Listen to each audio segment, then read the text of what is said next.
Dear Jarratt, I saw your segment last week on how sugar only removes dead skin, but I've definitely lifted skin before. How is that possible based on what you taught us about hydrogen bonding? This is great. I have absolutely lifted skin before, and it has nothing to do with the sugar inherently. It's not due to the properties of the sugar. It is 3 different scenarios that can occur that may cause lifting, and there's ways to prevent all of them. So we start with the barrier. A compromised barrier is the first scenario. Poor paste choice is the second, and then poor flicking technique is the third. So let's go through them. Poor barrier. In a healthy barrier, your lipid-rich matrix, that stratum corneum, is like a brick wall. You have corneocytes that are the bricks, and then in between those, the mortar is a lipid-rich substance. It's cholesterol, it's fatty acids, it's ceramides, all that good stuff. And it's protecting the skin from outside influence, from transepidermal water loss, all that good stuff.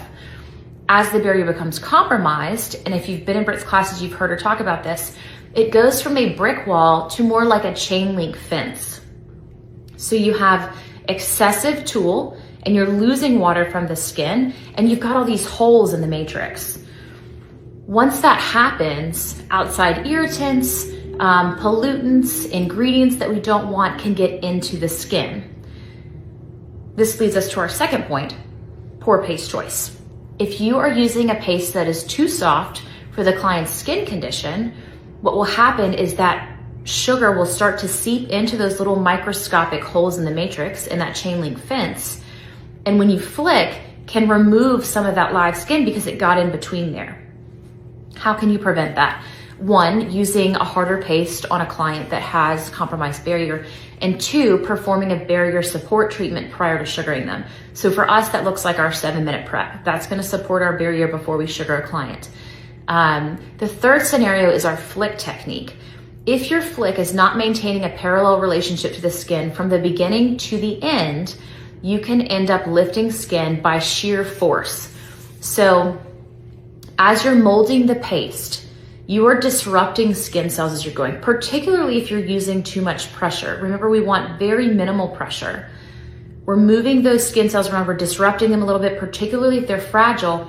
If our flick has any sort of upward trajectory, we are going to remove skin just like we did with too soft of a paste, because that paste was able to get in those microscopic disruptions of the barrier.